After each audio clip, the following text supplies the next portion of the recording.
皆さんこんにちは、ゲオです。今日はですね、あるものが届きました。ででん、任天堂スイッチ2です。今日は6月5日です。発売日に手に入れることができました。嬉しいですね。前任天堂ストアも申し込んでいたんですが、こちらは両方とも外れです。ダメ元で申し込んでいたビッグカメラ .com が見事抽選して、今日手元に手に入れることができました。いや、とっても嬉しい。今日の動画はこの任天堂スイッチ2を開封しつつバロッコの中で撮っているので、キャンピングカーの装備を使って楽しむ方法を皆さんと共有していきたいと思います。任天堂スイッチの初代モデル、そして有機 EL モデル、こちらも持っています。サイズ感とかそういったところも含めて比較していきたいと思います。そして車の中で任天堂スイッチを楽しむときに私が重宝しているアイテム、元気シャドウキャスト2って名前かな。はい、これが Nintendo Switch 1の時は使っていたんですが、これがスイッチ2でも使えるかどうか、そういったところも確認していきたいと思います。それでは行ってみましょう。開封。こんな感じです。 Nintendo Switch 2のロゴが輝いてますね。まずは本体サイズ等を比較していきたいと思います。それでは Nintendo Switch 3機種について比較していきましょう。左から任天堂スイッチ初代、真ん中が有機 EL モデル、そして右側が任天堂スイッチ2です。筐体のデザインはこんな形で、任天堂スイッチ2の大きさが際立ちますね。本体サイズの違いは並べてみると顕著に分かります。左の任天堂スイッチ初代、真ん中の有機 EL モデル、大きさはほとんど変わりませんね。画面のサイズが少しだけ変わっていて、このベゼルの部分、縁の部分の太さが変わったことによって初代よりも有機 EL モデルの方が画面がより大きくなっています。具体的な画面サイズでは、左側の任天堂スイッチ初代、この画面サイズは 6.2 インチです。真ん中の任天堂スイッチ有機 EL モデル、この画面サイズは 7.0 インチ。初代から有機 EL モデルにかけて 0.8 インチほどサイズが大きくなっています。右側の任天堂スイッチ2はサイズがなんと 7.9 インチ、一番大きな画面を持っているわけですね。それに伴って本体サイズもかなり大きくなっているのが伺えると思います。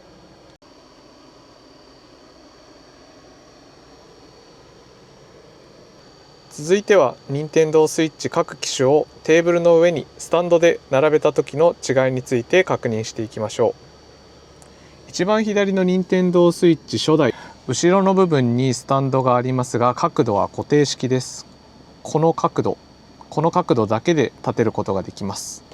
続いて任天堂スイッチ有機 EL モデル、こちらの機種に関しては後ろのスタンドはフリーストップ式と呼ばれる無段階で角度を変えることのできるスタンドを有しています。これぐらい寝かせることもできるわけですね。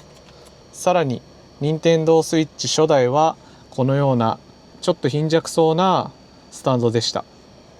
任天堂スイッチ有機 EL モデルからはこのような形で前面にわたって支えることのできる堅牢なスタンドに変わっています。じゃあスイッチ2はどうなってるか。スイッチ2はこのように任天堂スイッチ有機 EL モデルと同じようなフリーストップ式のスタンドを備えています。ただデザインですよね。任天堂スイッチ2に関してはこのように枠型のスタンドになっているので、よりスタイリッシュな印象を受けますね。最大の倒れる角度はほぼ同じ形です。スイッチ2を開けるとこんな感じ。箱の中から出てきたのは任天堂スイッチ2の本体、そしてこれがドック。ここには充電ケーブルと AC アダプタ、ジョイコン2、1対ありますね。そしてジョイコンストラップ、HDMI ケーブル、そしてグリップです。任天堂スイッチ2の新たな特徴はジョイコン2と本体の接続方法です。こんな形で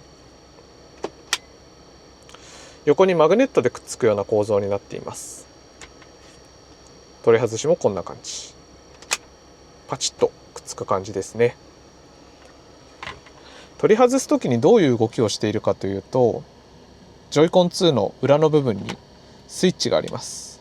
これです。この物理スイッチ、ここを押してやると本体から外れる、そんな構造になっています。何が起こってるかというと、この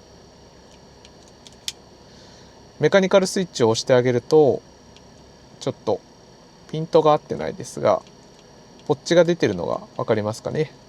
ここがマグネットでスイッチ2にくっついているので、ポッチを押し出してやることによってテコの原理でマグネットが剥がれてくれる、そういう仕組みになっています。それではお待ちかねの起動をしてみましょう。私も今つけるのが初めてです。電源ボタンを長押し、任天堂、スイッチ2ロゴ、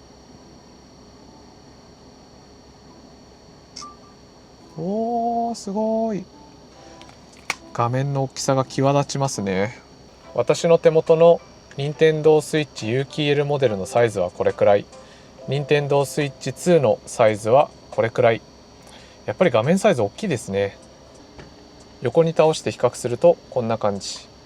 スイッチ1とスイッチ2の右側の側面で合わせています。やっぱサイズが少し大きいのと、画面サイズも当然大きいですね。じゃあ初期設定していきましょう。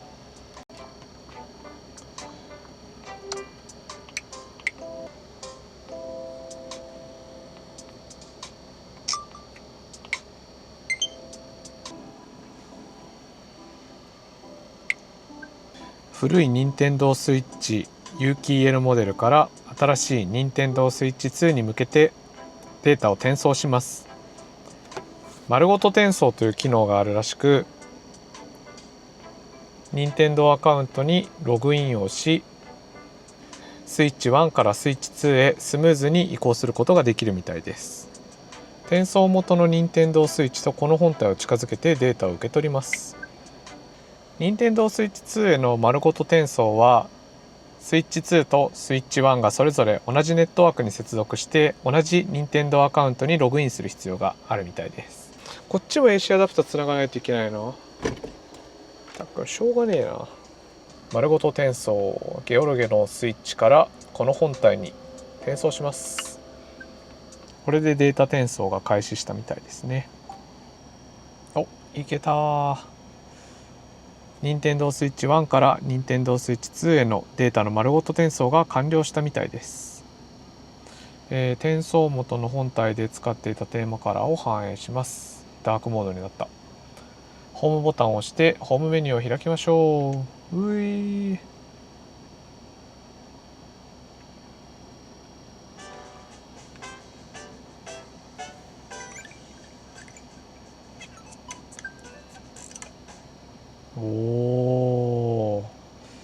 スイッチ2のメニューが表示されました。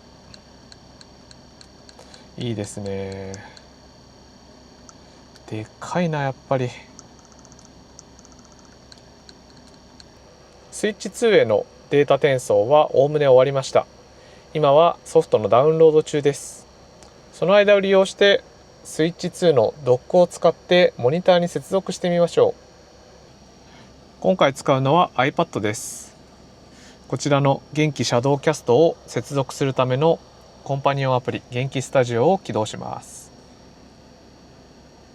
この元気シャドウキャスト2に関しては HDMI の端子をスイッチ側の端子に挿して USB-C で出力するビデオキャプチャーボードみたいなやつです。 iPad 側の USB-C 端子に接続することで iPad をモニターとして活用できるアイテムです。私はキャンピングカーから最近テレビを撤去してこの元気シャドウキャスト2だけを使ってモニターの代わりにしてる感じですね。ではスイッチ2ドックの方に AC アダプターのコードを挿し、元気シャドウキャストをくっつけます。元気シャドウキャスト2だと映像出力は USB-C の端子になります。 HDMI から変換されて USB-C になるわけですね。なのでここに付属の USB-C のケーブルを挿し、こんな感じで接続します。そして元気シャドウキャスト2、ここからつながっている USB-C ケーブルを iPad に挿します。これで準備は完了です。ではこの Nintendo Switch 2を接続していきたいと思います。でりん。よし。大丈夫ですね。元気シャドウキャストを通じてこのように iPad 側に Switch 2の画面が映ってます。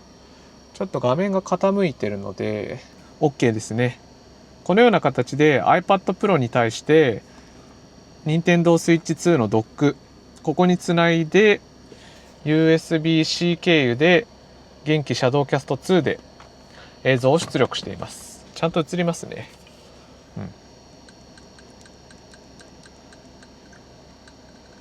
問題なく使えそうです。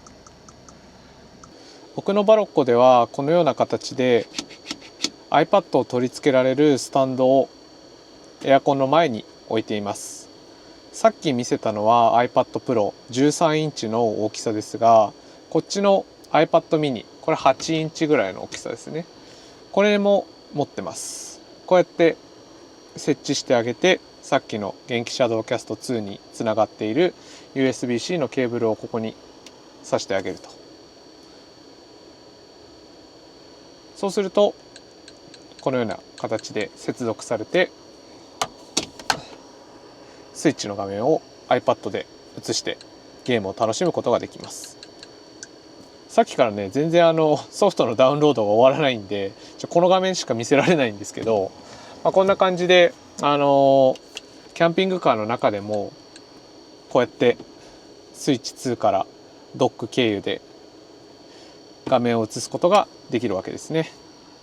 もちろんここから取り外してこうやって手元でテーブルトップモードで遊ぶことも全然できてしまうので、この辺は車の広さとか誰が使うかみたいなところを考えながら使っていくのがいいのかなと思います。今日は Nintendo Switch 2が届いたので簡単なレビューや比較をしてみました。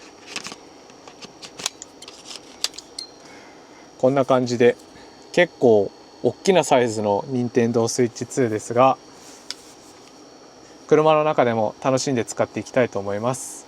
このチャンネルでは主にキャンピングカーを利用して旅をしたり、楽しい使い方を探してみたり、そういった動画を投稿しています。今日ちょっと Nintendo Switch の動画はね初めて出したんですけど、レビューの動画もたまにやってますので、このチャンネルがいいなと思った方はグッドボタンとチャンネル登録もぜひよろしくお願いします。ではバイバーイ。